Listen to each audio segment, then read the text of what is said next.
ఎన్నిసార్లు కొట్టినా చావని పామురాను. చైనా తీరుకు పక్కాగా సరిపోయే మాట ఇది. పక్క దేశాలపై ప్రపంచంపై పెత్తనం చేయాలనే ఉద్దేశంతో చైనా వేసే దరిద్రపు వేషాలు అన్నీ ఇన్ని కావు. నేల మీద కుట్ర, నింగిలో కుట్ర, చివరికి నీళ్లతోనూ కుట్ర. అలాంటి డ్రాగన్ ఇప్పుడు సముద్రంలో చేస్తున్న రహస్య పనులు ప్రపంచాన్ని టెన్షన్ పెడుతున్నాయి. ఇంతకీ చైనా చేస్తుందేంటి? ప్రపంచ దేశాలు ఎందుకంత కంగారు పడుతున్నాయి? దేనికోసం చైనా ఇదంతా చేస్తోంది?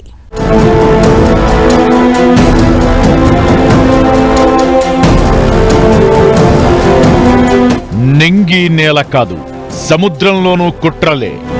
మరోసారి బయటపడ్డ డ్రాగన్ కుట్రలు. సముద్రంపై షాడో ఫ్లీట్ ఏర్పాటు చేసిన చైనా. సీక్రెట్ పనులతో డ్రాగన్ సిగ్గులేని వేషాలు. చైనా తీరుతో ఆందోళనలో ప్రపంచ దేశాలు. ఏంటి షాడో ఫ్లీట్?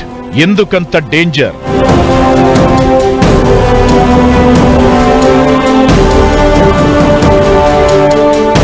కుక్క తోక స్ట్రైట్ అయినట్లు చైనా బుద్ధి మారినట్లు చరిత్రలో లేదు, సాధ్యం కాదు కూడా. డ్రాగన్ సైలెంట్ గా ఉందంటే ఏదో వైలెన్స్ ప్లాన్ చేస్తోందని, స్నేహంతో చేయి చాస్తోంది అంటే పట్టుకుని లాగడానికని, ప్రేమగా పలుకుతోందంటే వెన్నుపోటు పొడుద్దామని. డ్రాగన్ ఇంతే, డ్రాగన్ తో ఇంతే. చరిత్ర పేజీలు దాటొచ్చినా, చాలా దేశాల చరిత్ర చూసినా అర్థమయ్యేదిదే. భారత్ మీద డ్రాగన్ ఈర్ష్య అంతా ఇంతా కాదు. మన దేశాన్ని ఇబ్బంది పెట్టేందుకు మన పక్క దేశాలతో ఫ్రెండ్షిప్ డ్రామా ఆడుతూ వాళ్లను ముంచేస్తోంది. అలాంటి చైనా ఇప్పుడు భారత్ ను మాత్రమే కాదు, ప్రపంచాన్ని కూడా ఇబ్బంది పెట్టేందుకు రెడీ అవుతోంది. నింగి నేలపై కుట్రలకు తెరతీస్తున్న చైనా నీటితోనూ కుట్రలు చేస్తోంది. ఇప్పుడేకంగా సముద్రంపై కూడా సీక్రెట్ సైన్యాన్ని సిద్ధం చేసి ప్రపంచాన్ని భయపెడుతోంది. షాడో ఫ్లీట్ పేరుతో బలగాన్ని పెంచుకుంటున్న చైనా ప్రపంచ దేశాలను కెలుకుతోంది. ప్రపంచంలోని మహాసముద్రాల మీదకు సీక్రెట్ సైన్యాన్ని డంప్ చేసింది చైనా. గుర్తింపు దొరకకుండా రహస్యంగా విదేశీ జెండాల కింద పనిచేస్తున్న చైనా నౌకలు సముద్రంలో సునామీ సృష్టించేందుకు రెడీ అవుతున్నాయి. రాడార్లకు దూరంగా ఉంటున్న ఈ రహస్య నౌకాదళం సముద్ర గర్భంలో మౌలిక సదుపాయాలను దెబ్బతీస్తూ ప్రతి దేశానికి భయాన్ని పరిచయం చేస్తోంది. పెద్దగా నిబంధనలను పట్టించుకోలేని స్థితిలో ఉన్న టోగో, కామెరూన్ లాంటి దేశాలకు చెందిన జాతీయ పతాకాలను తగిలించుకుని చైనా రహస్య నౌకాదళం సముద్రంలో విలయం సృష్టించేందుకు రెడీ అవుతున్నాయి. అంటే ఆ దేశాల పేరుతో నౌకలు తిప్పుతూ చైనా కోసం పనిచేస్తుంటారన్నమాట. చైనా తరపున సముద్రంపై నిఘా ఏర్పాటు చేస్తుంటాయి. గతంలో ఈ షిప్లు చేసిన దరిద్రాలు అన్నీ ఇన్ని కావు. చైనా ఇండియన్ ఓషన్ లో కూడా, ఆ తర్వాత పసిఫిక్ మహాసముద్రంలో కూడా తమ పవర్ ప్రొజెక్షన్ ని పెంచుకోవడం వాళ్ళకి వాణిజ్యపరంగా, జియోపొలిటికల్ పరంగా, స్ట్రాటజికల్ గా ఒక చాలా అవసరం. దీని పరంగా వాళ్ళకి ఒక 2-3 స్ట్రాటజీస్ వాళ్ళు అవలంబిస్తున్నారు. అండ్ దీంట్లో first strategy formal military relationships. ఈ ఏడాది ఫిబ్రవరిలో హాంగ్ తాయ్ 58 అనే ఓడ సముద్ర గర్భంలో ఇంటర్నెట్ కేబుల్స్ ధ్వంసం చేసింది.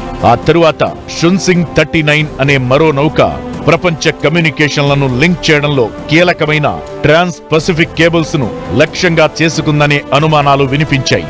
ఇవన్నీ ప్రమాదవశాత్తు జరిగినవి కాదు, పక్కా ప్లాన్ ప్రకారం జరిగినవి. ప్రపంచ కమ్యూనికేషన్ వ్యవస్థను టార్గెట్ చేయడం కోసం ఉద్దేశపూర్వకంగా సముద్రంపైకి చైనా పంపించిన నౌకలవి. దీనికి సంబంధించి చాలా రకాల ఆధారాలు తెర మీదకొస్తున్నాయి. సముద్ర గర్భంలో డీప్ సీలో కేబుల్స్ ను 95% విడదీయగల కేబుల్ కటింగ్ పరికరాన్ని కనిపెట్టినట్లు చైనా ప్రకటించింది. చైనా సంస్థ అభివృద్ధి చేసిన ఈ మెషినరీ సముద్రంలో 4000 మీటర్ల లోతులో కేబుల్స్ ను ఈజీగా కట్ చేయగలదు. ఇలాంటిది చైనా ఓపెన్ గా అనౌన్స్ చేసిందంటే అది ఓ రకంగా ప్రపంచానికి వార్నింగ్ ఇచ్చినట్లే. సముద్ర చట్టాల్లో లేని దేశాలకు చెందిన ఫ్లాగ్లు అడ్డం పెట్టుకుని చైనా ఇలాంటి వేషాలు వేస్తోంది. ఆ దేశ జెండాలతో షిప్లను సముద్రంలోకి పంపించి నిఘా పెడుతూ ప్రత్యక్షంగా తమ ప్రమేయం లేదు అన్నట్లుగా కలరింగిస్తూ చేయాల్సిన పనులన్నీ చేస్తోంది డ్రాగన్. వీటిలో చాలా వరకు ట్రాకింగ్ వ్యవస్థను నిలిపేస్తారు, ఐడెంటిటీ కూడా చేంజ్ చేస్తారు. అయితే సముద్ర గర్భంలో విధ్వంసాలు సృష్టించడమే కాదు, చైనా లక్ష్యం అంతకు మించి అనిపిస్తోంది. సైనిక భాగస్వామ్యాలను పెంపొందించుకోవడమే లక్ష్యంగా డ్రాగన్ ఇలాంటి దగుల్బాజీ వేషాలు వేస్తుందనే అభిప్రాయాలు వినిపిస్తున్నాయి. భవిష్యత్ పరిణామాలను దృష్టిలో పెట్టుకుని 2049 నాటికి కీలకమైన సముద్ర మార్గాల కమ్యూనికేషన్ పై పూర్తి స్థాయిలో కంట్రోల్ సాధించడమే చైనా లక్ష్యంగా కనిపిస్తోంది. సముద్ర జలాలపై తనను తాను తిరుగులేని శక్తిగా మార్చుకునేందుకు డ్రాగన్ ఇలాంటి పనులకు దిగుతోందనే చర్చ జరుగుతోంది.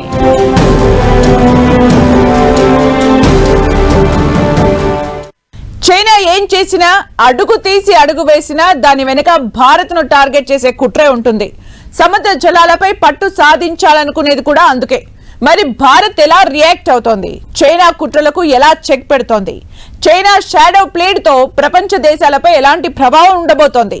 చైనా దూకుడు బ్రేక్ వేసే మార్గమే లేదా?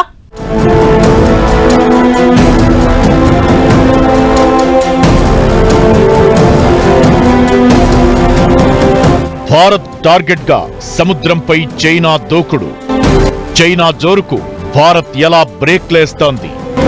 చైనా సీక్రెట్ సైన్యంతో ప్రపంచ దేశాల టెన్షన్ ఏంటి?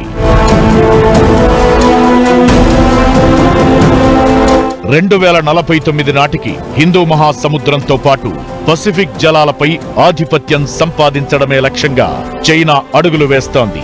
అదే జరిగితే భారత్ను ఓ రకంగా కార్నర్ చేసినట్లే. దీంతో మోదీ సర్కార్ అలర్ట్ అయింది. డ్రాగన్ తోక కత్తిరించాలని ఫిక్స్ అయింది. గ్రే జోన్ అంటే సముద్రంలో ఉద్రిక్త ప్రాంతాలు. ఇక్కడ కార్యకలాపాలకు పాల్పడుతున్న 52 చైనా నౌకలను భారత సర్కార్ బ్లాక్ లిస్ట్ లో పెట్టింది. తనిఖీలు ముమ్మరం చేసింది. చైనా దూకుడుకు బ్రేక్ వేసేందుకు, కుట్రలకు చెక్ పెట్టేందుకు అమెరికా, జపాన్, ఆస్ట్రేలియా లాంటి దేశాలతో ఒప్పందాలు కుదుర్చుకుంది. ఆ దేశాల సాయంతో చైనా విన్యాసాలను ఎప్పటికప్పుడు పర్యవేక్షించడంతో పాటు అత్యాధునిక సాంకేతిక నిఘా ఏర్పాటు చేస్తోంది.